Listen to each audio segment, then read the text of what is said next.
সেই প্রাচীন সময়ের কথা।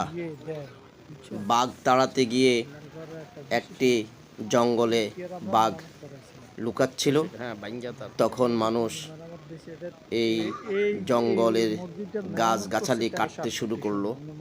কাটতে কাটতে সেখানে দেখা মিলল এক মোগল আমলের দুটি কবর আর মসজিদ। মসজিদটি সংস্কার হয়েছে।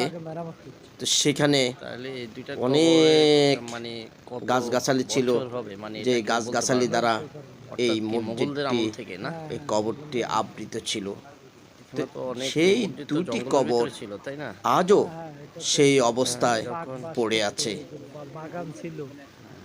মানুষ অনেকটা এখানে এসে শুধু গম্বুজগুলো দেখা যায়।